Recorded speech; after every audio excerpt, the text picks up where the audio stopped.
పూరా లోకల్. నమస్తే, welcome to పూరా లోకల్.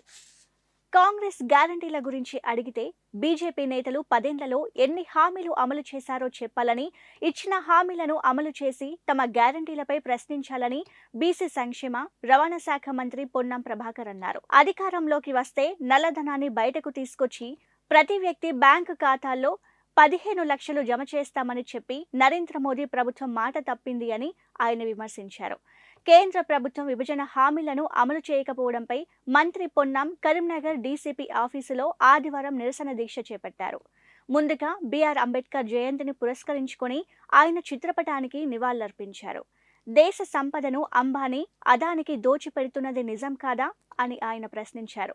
నల్ల చట్టాలకు వ్యతిరేకంగా ఢిల్లీ సరిహద్దుల్లో దీక్ష చేస్తూ 1000 మంది రైతులు చనిపోయినా బీజేపీ నేతలు స్పందించలేదని, ఈ రోజు ఏ ముఖం పెట్టుకుని రైతుల గురించి మాట్లాడుతున్నారని ఆయన నిలదీశారు. ఏటా 2 కోట్ల ఉద్యోగాలు ఇస్తామని చెప్పి ఒక్క ఉద్యోగం కూడా ఇవ్వలేదని మండిపడ్డారు.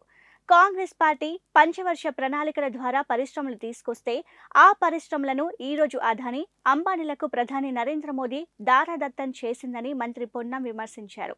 దీక్షలో మానకొండూరు ఎమ్మెల్యే, కరీంనగర్ కాంగ్రెస్ అధ్యక్షుడు డాక్టర్ కవ్వంపల్లి సత్యనారాయణ, వేములవాడ ఎమ్మెల్యే ప్రభుత్వ విప్ ఆది శ్రీనివాస్, చొప్పదండి ఎమ్మెల్యే మేడిపల్లి సత్యం, మాజీ ఎమ్మెల్యేలు ఆరెపల్లి మోహన్, కోడూరు సత్యనారాయణ గౌడ్ తదితరులు పాల్గొన్నారు. అడుగుతా ఉన్నాం, ఆనాడు ప్రభుత్వం అధికారంలోకి వస్తే ప్రతి ఖాతాలో 15 లక్షలు పడతాయి, నల్లధనాన్ని బయటికి తీసుకొస్తున్నారు.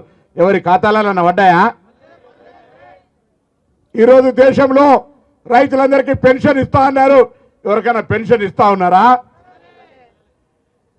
పోగా రైతులకు సంబంధించి నల్ల చట్టాలను తెచ్చి ఢిల్లీ సరిహద్దుల్లో రైతులంతా రోడ్డెక్కి దీక్ష చేసి 1000 మంది చనిపోతే కూడా కనీసం స్పందించినటువంటి ఈ స్థానిక తెలంగాణ నాయకులు ఇలా ఏ ముఖం పెట్టుకొని రైతుల అంశం మీద మాట్లాడుతారని అడుగుతా ఉన్నాం. అంతేకాదు, సంవత్సరానికి 2 కోట్ల ఉద్యోగాలు ఇస్తా అన్నారు. ఎవరికైనా ఉద్యోగాలు ఇచ్చినా అని ఇలా ఈ వేదిక ద్వారా భారతీయ జనతా పార్టీ నాయకత్వాన్ని అడుగుతా ఉన్నాం, ఛాలెంజ్ చేస్తా ఉన్నా. ఇలా నేను 5 సంవత్సరాలు పార్లమెంట్ సభ్యుడిని, మీరు కూడా 5 సంవత్సరాలు పార్లమెంట్ సభ్యుడు రా. అక్షింతల పేరు మీదనో ఉపాధి హామీ ఎంపీ నిధిలో కాదు, కేంద్రం నుంచి ఏవైనా ఈ ప్రజలకు ఉపయోగపడి చిరస్థాయిగా ఉపయోగించగలిగే కేంద్రీయ విద్యాలయమా, తిరుపతికి రైలా, పాస్పోర్ట్ కార్యాలయమా, మోడల్ స్కూల్సా, కస్తూరిబా పాఠశాలలా, టూరిజం ప్రాజెక్టులా ఏం తీసుకొచ్చిన చర్చకు రా.